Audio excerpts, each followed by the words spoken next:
Hello and welcome to the TTI Distribution Download, the podcast where we talk about all things happening in the world of electronic components with the specialists of TTI. Today it's another installment of Big Ideas and Little Known Facts about connectors with John Sandy of TTI and Dan Venuto of Molex. Thanks, Jim, and welcome everybody to TTI and Molex's Big Ideas and Little Known Facts podcast with me, John Sandy from TTI, and with me in the booth, Dan Venuto from Molex. Today, we are going to be talking to Pat Killian, Global Product Manager in Molex's High Power Group, to discuss product development and the importance of distribution to that team. Hi, Pat. So to begin, can you tell our audience a little bit about you and your background in the industry and Molex? I started out originally as a manufacturing engineer, and then I transitioned into sales after about 3-4 years. And I was in sales as a local sales rep in the Chicago area. I moved into a position managing the sales team here. After a few years, I moved over to our international marketing group, which I only stayed in a couple of years. And then I moved to a product development position. And since then, for the last 18, 20 years, I've moved back and forth between global sales positions and global product development positions. I'd say roughly half my career has been on sales side, directly meeting and talking to customers, and half of it has been developing new products for our salespeople to go out and show. So that's some fairly varied careers inside of Molex, Pat. If you look back at it now, and given what you're doing today, where do you see that that has sort of built you into the person you are, and how is that helping you develop new products in the high power group? So that's sort of very philosophical, John. I'll tell you what I always tell young people when I'm talking to them. I think that it's best early in your career to make options for yourself. And that's definitely what I did. You know, I tried to do as many diverse things early to build up different capabilities. And then, you know, later in your career, you can sort of specialize, or you can specialize. But I think it helped me immensely that I had plant experience, operations experience, sales, and product development. It lets you be more holistic. You know, in my current role, product development, it helps me a lot because I can think about how our customers are going to use it, what their process is like. I can think about how our plants are going to build it and what our processes are like. And then, you know, from my sales perspective, I can, you know, sort of understand what customers value. At least I hope that's what's going on.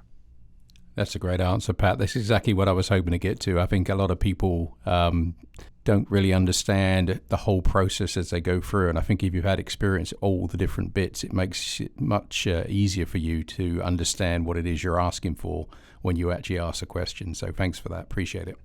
You're welcome.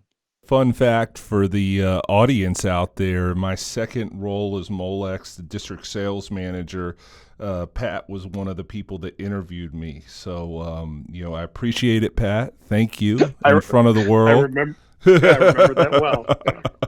Thank you. See, I've liked you from the beginning. Thank you. Yeah. Thank you. I appreciate it. So to our audience, if it wasn't for Pat, I may not be on this podcast right now. So anyway, Pat, can you tell us a little bit about high power at Molex and what makes it such a good fit for distribution? Sure, I can. So we've got a really large team. We've got design engineers, manufacturing engineers, FAEs, product development people like me right now, and we're focused on all aspects of high power. And by that I mean there's connectors, right? I'm developing connectors, but part of our team also includes our busbar business segment and our cable assembly business segment, and we all work together. A lot of times it's the connectors that we're developing, we feed the cable assembly team, or we feed the busbars. But we all often, when we're talking to customers on development, we're all in the room, or really we're all on the Zoom call, you know, working through the options. So we've got these multiple design centers, these multiple plants, and I think that we're developing lots of new families. So, and I know you'll be asking about those as this goes on, but the value that we get with distribution is because we're developing so many new products. It's the distributors that have many more. TTI has more salespeople on the street than Molex. So there's lots of contacts that John, your people make, and then bring opportunities to us, and we work together on them. So I think that we're great at developing new products. You're great at introducing them to the customer base. Yeah, I think you bring up a great point there, Pat. I think I certainly look at the TTI journey and look at where we're focused now, much more into the engineering groups and much more into bringing new products to them. Can you put a value? And I know it's going to be difficult, and maybe it's more just a perception than anything of early engagement through distribution on the new products and what value that brings to the group. Yeah, you're critical to us, John. As we are developing new products, you and I talk all the time, and just as we're releasing them, you're placing initial orders, so you have stock. By the time a customer sees the part, whether they see it in like an online ad, or if a salesperson comes into the design center and is showing some samples around, you've already got all the different varieties on the shelf. So if one of the design engineers sees something they're interested in, they can get it in, I don't know, 24 or 48 hours from you. I know you guys ship every day. So, that is really of great value to us. It's also of great value to the customer, because everything is speed, everything's velocity, and once you found a solution that works, you just move on to the next problem. So I think that's a huge force multiplier for us. Yeah, I agree, Pat. It makes me think of a lovely phrase. I love it when a plan comes together. So yeah, that's definitely, so do I. It's definitely working. So, okay, so getting into the products a little bit, why don't you tell us a little bit about what's going on from the product point of view in high power these days? Sure. Okay. So our venture into it is really high voltage and high current. So that's the way we talk about it. High power is fine too. I think a lot of our customers that are going to listen in they're going to think high voltage, high current as well. So we really got into this with circular contacts, and that's what I'll be talking about today. Are all of our products that use some sort of conical contact. We got into it with a product called Centrality about 5 years ago, just almost 5 years. That's a board-to-board system. And over the last 6 or 8 months, we offered a wire-to-board product about 3 years ago, and now we've really started to develop new products. So 8 months ago, we introduced a product called PowerWise BMI. That's a blind mating panel to board system. It's available in 3 sizes, so it hits 3 different current ranges, up to 300 amps per circuit. And then we've got a product that we just released in May called SW1, and that's a positive locking wire to board product. It's a right angle connector that will you push down like in the Z axis onto a PCB and lock it into the pin. And the reason that a right angle connector is really valuable there is there's no cable bend radius. So these are, SW1 also goes up to it has a 300 amp solution. That means the cable that's crimped to this connector is roughly the diameter of our thumbs. So the cable bend radius would be huge, for something like that, would be several inches. And by making it a right angle connector that pushes down onto the pin, you eliminate the bend radius. It's also really short mated stack height. So those are a couple of the things that we've done here in the last 6 months. And Pat, just to follow up on that, what, as our customers are listening here, what industries are we focused on with these high current, high voltage connection systems? Wow, it is very diverse. Electrification. So when you look at electrification, there's there's a big push for alternative energy and energy storage batteries. So that's one. Under electrification, there's EVs. As we replace the ICE engines with EVs, there's a big bus bar that runs through the bottom of our cars, and it goes from the batteries through an inverter and then to the engine, the motor. And so that replaces cables and all the devices that went with the ICE engine. So there's a lot of board to board, a lot of bus bar to bus bar connections. So that's a huge driver for our centrality line. We're seeing them in industrial applications. We've all seen videos of these huge pallets that are moving through conveyors that are like 3 or 4 feet wide. So they're being used in there because there's a lot of current draw. You can imagine if you're moving a pallet that weighs hundreds of pounds, you need a really powerful motors driving it. We've got product on e-bikes. We've got products in the charging stations for EVs. We've got products in supercomputers, huge applications in supercomputers because they're driving so much power now, and artificial intelligence is a real driver. So it spans all sorts of markets. About the only thing we're not selling it into is home appliances. Oh, absolutely. And just for our engineers out there, what voltage ranges are we targeting with these connection systems? So most of our product goes up to 1,500 volts. Some of it tops out at 1,000. But those are the two ranges. There are some of the really smaller pitch, like we've got some of our 3.4 millimeter size. When I talk about size, when I say 3.4 millimeter or 6 millimeter, I'm talking about the diameter of the male pin that's mating into our socket, whether it's on a cable assembly or a board application. It's always we have 4 current sizes, 3.4 up to 11 millimeter.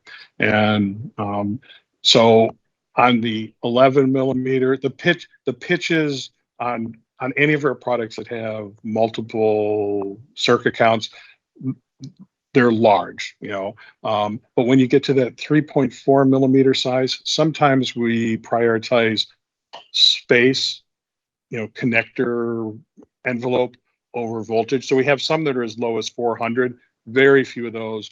Most everything else starts at 1,000 and runs up to 1,500. And Pat, if I remember digging back into some product training you gave us recently, the actual depth of the conical socket does not change as the power goes up. Is that right? That's right. So that is the key differentiators and value adds of our high current, high voltage contact system. So there's about 3 different technologies out there. There's a crown style. There's a hyperbolic, and then we have a conical contact. So the real advantage of the conical, particularly over the hypercube, is as you increase the diameter of the pin from 3.4 millimeter up to whatever size, say 11, the height of the socket never grows. In our case, it's 8.8 millimeters tall for all 4 sizes.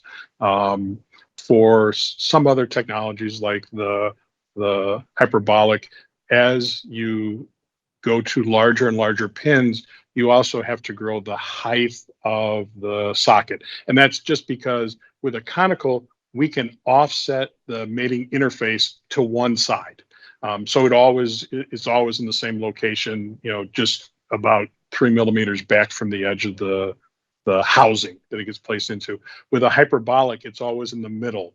And as you grow the pin diameter, you have to grow the height proportionally more. So that if space is an issue, these conical contacts, the people that are using conical contacts have a real advantage. So, Pat, just to recap that, it sounds like we can fit more power in a smaller package at these high voltages. Is that correct? Yes, though it's sort of deceptive to say that, but yes, Dan, it's true. And you're right, because we're shorter, we take up less total space for the same current. That's absolutely true. X and Y, they're about the same, but Z, we're a clear winner. No, that's critical. I know there's some engineers out there listening right now that are concerned about that Z-axis. So, and Pat, as we continue to talk about the core socket technology here, what are some new connection systems that are coming in the near future using this technology?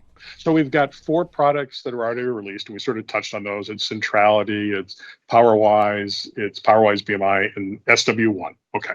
So we've got 2 new products that we're going to release in the next 6 months, and we're also expanding some of our existing products also in the next 6 months. So for expansions, we've got PowerWise. The versions that are out today are 6mm and 8mm. They're basically good for the 6mm goes up to 120 amp applications. The 8mm goes up to, I think it's 185. Within plus or minus 5 amps, it's 185. And then, but we're coming up with a 3.4mm version. So it'll be, we haven't finished all the testing. It's probably going to be rated for 75 amps per circuit. We're offering it. We're making some expansion. We're enhancing it. So the headers are molded out of LCP, so it can be reflowed. So it'll go through a regular reflow process. It's mechanically keyed and color coded. So we've got 2 different, we've got a black version and we've got a white version. They don't mate together. You have to mate the black cable assembly to the black header, the white housing on the cable on a different cable assembly to the white header.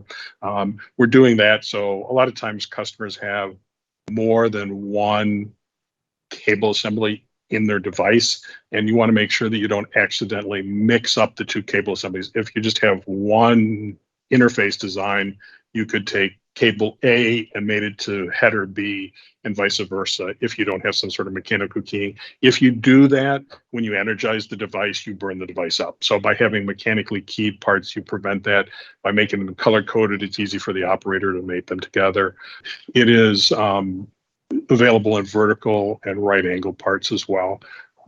So we're going to be selling both the components, or we're also going to sell cable assemblies. If somebody wants to buy a finished cable assembly, we'll offer that, but they can buy the crimp contacts and buy the header housings and build their own cable assemblies as well. Then we've got a product called Hypercube. That's a new product that's coming out, and it's initially going to be offered in a 6mm size, good up to about 110 amps. It is while the 3.4 PowerWise is a 2-circuit connector, this is a single circuit connector. It is going to be a right angle mated system only. So the cable assembly is going to have a right angle PCB receptacle. So the socket is attached to the board. We're doing it with a screw mount, so you can attach it to a bus bar, or you can attach it to a PCB. And then the mated cable assembly plugs into the side of the connector. The reason that we're doing that is, again, we talked a little bit about bend radius earlier. So if you have cable assemblies that come in straight to a right angle part, you don't have to worry about bend radius. So you get a very tight pitch, or a very tight spacing to the board. It's parallel to the board, fits in really tight constrained spots. We're offering that one in 3 different colors. It's mechanically keyed and color coded as well. And then an expansion that we're doing, going back to expansions for the centrality system. The versions that we have today are for mezzanine style, board to board, or bus bar to bus bar, or a mix of board and bus bar applications. So the boards have to be parallel today. So we're coming out with right angle sockets and right angle pins, so that you can begin to make right angle board to board mates, or coplanar, or inverse mated, where you've got one board upside down relative to the other. So it'll give our customers a lot more options when they're trying to figure out how to build the inside of their device. Hey, Pat, thanks for that look at the future. I feel a few more NPIs coming TTI's way and allowing engineers early access. So thanks for that. Just we touched on it a little bit earlier, but just give us a feeling for the relationship between TTI and Molex and what makes it so special. I think every company tries to carve out a niche for what they're going to be good or hopefully great at. Based on what they think customers want, right? What are customers going to value? At least they should be trying to do that. So Molex definitely focuses on certain areas. We try and come out with innovative products. That's what I do all the time now. That is my whole job, is to think of innovative products that are going to help our customers solve a problem. We're really focused on high quality products. We're focused on products that we can run at manufacture really high volumes, right? That's sort of our niche, or at least that's my version of our niche. I'll let the C-suite decide if I was right or not later, if they ever listen to the podcast. But there's some trade-offs for any strategy, right? And I think that one of the areas, because we're really focused on high volume manufacturing, we're not as nimble as some of the other customers or suppliers, and our lead times direct are not great. They're okay. There's nothing horrible about them that I'm ashamed about, but we don't ship in 2 weeks. So I think one of the key values that you bring is, you stock our products. You stock our products early on in these MPI packages when we're first introducing something. Those are really great for the design engineers who are at the concept stage on a new product, because they can go ahead, they can see what's available, and they can get it from you in 24 or 48 hours. The other role that you provide, though, is you can take it right from that concept all the way with that customer to, full production, and support them all the way through. And I know that you work with your customers and they'll say, hey, I need this part and I'm going to buy $30,000 a month for the next year or the next 2 years. And you pre-position them so that they can get it in a week or 2 weeks or whatever you negotiate with them. And that's a huge advantage. You basically cover one of our weaknesses by offering that service. One question I want to ask is, we talk about additional capabilities. You've been touching upon cable assemblies. Can you, expand on that a little bit and what a customer could expect if they need a full cable assembly and not just the connector? So we've got product managers around the world, in Europe, in the Americas, in Asia, that work with our salespeople and work with John's people, the distributor salespeople. And when a customer comes to us and says, hey, I need some cable assemblies. This is how much power I'm going to run. This is sort of the configuration. I need positive locking, or hey, I have a really tight envelope. I can only allow this much space on the panel cutout. Our product managers on the cable side, along with the salespeople, can offer suggestions and show our customers maybe we have an off-the-shelf product ready to go. We're also always interested in looking at custom requests.